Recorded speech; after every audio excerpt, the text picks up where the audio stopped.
انسانی زندگی میں چند ہی ایسے پڑاؤ آتے ہیں جو اس کی زندگی کو اثر نو ترتیب دیتے ہیں، اور رمضان انہی میں سے ایک ہے۔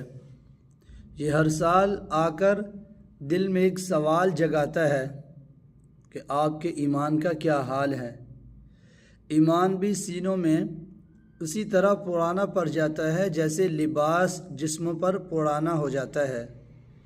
جیسا کہ نبی کریم صلی اللہ علیہ وآلہ وسلم نے فرمایا کہ بے شک ایمان تم میں سے کسی کے دل میں اس طرح گھس جاتا ہے جیسے کپڑا گھس جاتا ہے۔ بس اللہ سے دعا کرو کہ وہ تمہارے دلوں میں ایمان کو تازہ کر دے، کیونکہ پورے سال دل پر غفلتوں کے پردے پڑے رہتے ہیں، خواہشات اسے کمزور کرتی ہیں اور مصروفیات اسے بوجھل بنا دیتی ہیں۔ یوں ایمان کبھی بڑھتا ہے، کبھی گھٹتا ہے، کبھی مضبوط ہوتا ہے اور کبھی کمزور۔ یہ سب اس بات پر موقوف ہے کہ دل پر اطاعت وارد ہو رہی ہے یا کوتاہی، اللہ کی طرف رجوع ہے یا دنیا میں انہماک۔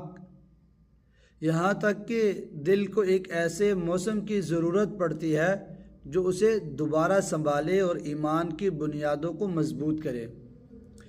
اسی لیے رمضان ایسا موسم ہے کہ جس کی طرف مومن اپنے جسم سے پہلے دل کو لے کر بڑھتا ہے۔ وہ اس میں ظاہر سے پہلے باطن کو پاک کرنے کی فکر میں لگا رہتا ہے، عادت سے پہلے عبادت کو تازہ کرتا ہے۔ یہ ترجیحات کو درست کرنے، اللہ سے تعلق کو مضبوط کرنے اور دل کو مقام بندگی پر بلند کرنے کا موقع ہے، تاکہ دل اپنی صفائی واپس پائے اور اپنی قبلہ رخ کو صرف اللہ کی طرف درست کر لے۔ ہم دنیا کو اپنی زندگی کا پورا سال دے دیتے ہیں، تو کیا اپنی روح کو ایک مہینہ بھی نہیں دے سکتے؟ کتنے ہی رمضان گزر گئے اور انسان وہی کا وہی رہا۔ نبی کریم صلی اللہ علیہ وآلہ وسلم نے فرمایا، کتنے ہی روزہ دار ایسے ہیں جنہیں اپنے روزے سے سوائے بھوک کے کچھ حاصل نہیں ہوتا، اور کتنے ہی قیام کرنے والے ایسے ہیں کہ جنہیں اپنے قیام کے سوائے جاگنے کے کچھ نہیں ملتا۔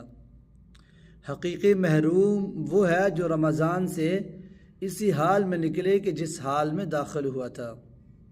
بس رمضان کو ایک پناہ گاہ بنا لیجئے، ایسا غار جہاں آپ زندگی کے شور سے کنارہ کش ہو سکیں۔ یہ وہ مہینہ ہے جس میں شیاطین جکڑ دیے جاتے ہیں، رکاوٹیں کم ہو جاتی ہیں اور زمین و آسمان کے فاصلے سمٹ جاتے ہیں۔